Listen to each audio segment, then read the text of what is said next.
నమస్తే explore with సంధ్యాకి స్వాగతం.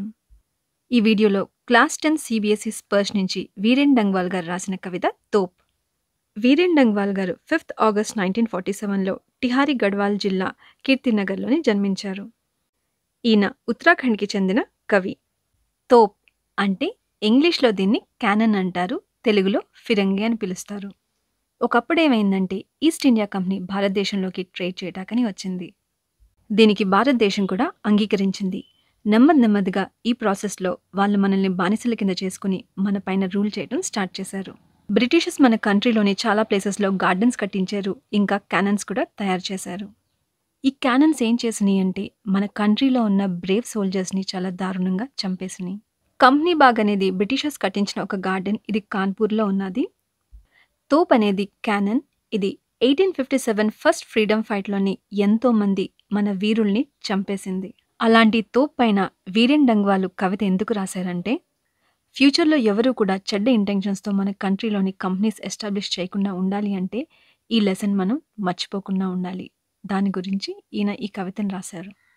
ఇప్పుడు పోయం చూద్దాం. तोप कंपनी बाग के मुहाने पर धर रखी गई है। यह 1857 की तोप, इसकी होती है बड़ी संभाल, विरासत में मिले कंपनी बाग की तरह साल में चमकाई जाती है 2 बार. కంపెనీ బాగ్ అంటే ఈస్ట్ ఇండియా ద్వారా కాన్పూర్లో కట్టించిన గార్డెన్ పేరు కంపెనీ బాగ్. ముహానే అంటే మెయిన్ ఎంట్రన్స్. ధర్ రకి అంటే జాగ్రత్తగా ఉంచారు అని. సంభాల్ అంటే జాగ్రత్తగా చూసుకుంటున్నారు. విరాసత్ అంటే హెరిటేజ్, పూర్వీకుల నుంచి వచ్చింది అని అర్థం. ఈ లైన్స్లో కవి తోప్ని ఎక్కడ ఉపయోగించారన్న దాని గురించి చెప్తున్నారు. కంపెనీ బాగ్ కి ముహానే పర్ ధర్ రకి గయి హై యహ్ 1857 కి తోప్. ఈస్ట్ ఇండియా చేత కాన్పూర్లోని కట్టించబడిన గార్డెన్ కంపెనీ బాగ్. ఈ గార్డెన్ మెయిన్ ఎంట్రన్స్ దగ్గర చాలా జాగ్రత్తగా 1857 తోప్ని పెట్టి ఉంచారంట.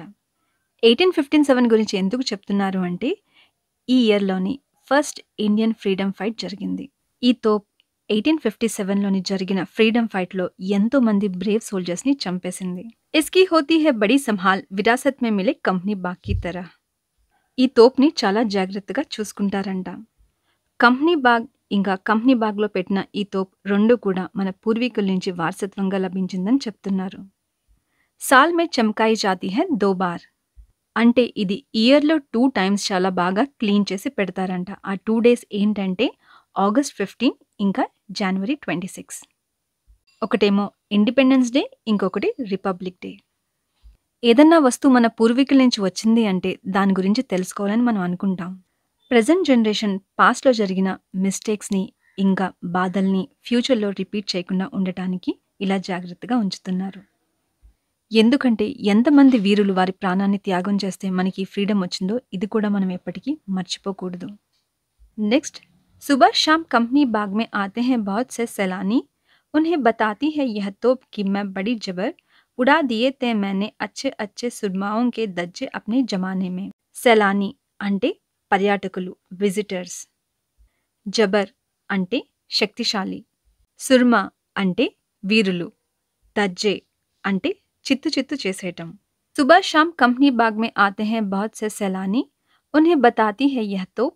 మార్నింగ్ ఇంకా ఈవినింగ్ కంపెనీ బాగ్ గార్డెన్లోకి చాలా మంది విజిటర్స్ వస్తూ ఉంటారు. వచ్చిన ఆ విజిటర్స్తో ఈ తోప్ ఏం చెప్తుంది అంటే, కి మే బడీ జబర్, ఉడా దియే తే मैंने अच्छे अच्छे सुरमाओं के दज्जे अपने जमाने में. నేను ఎంతో శక్తివంతురాల్ని, ఒకప్పుడు ఎంతో పెద్ద పెద్ద వీరుల్ని చిత్తు చేసి చంపేశాను. ఈ లైన్స్లో తోప్ తన గురించి చెప్తున్నప్పుడు మనకేమర్థమైంది? తోప్లో చాలా శక్తి ఉంది, కాకపోతే అది మంచి చేయటానికి కాకుండా చెడు చేయటానికి ఉపయోగించింది. వీరుల్ని చంపేసి తనకి చాలా శక్తి ఉందని అనుకుంటుంది, కానీ దీని రిజల్ట్ ఏంటి అన్నది మనకి కవి నెక్స్ట్ పారాగ్రాఫ్లో చెప్తున్నారు. अब तो बहरहाल छोटे लड़कों की घुड़सवारी से अगर यह फारिग हो तो उसके ऊपर बैठकर चिड़िया ही अक्सर करती है गपशप. कभी कभी शैतानी में वे इसके भीतर भी घुस जाती है, खासकर गौरैये.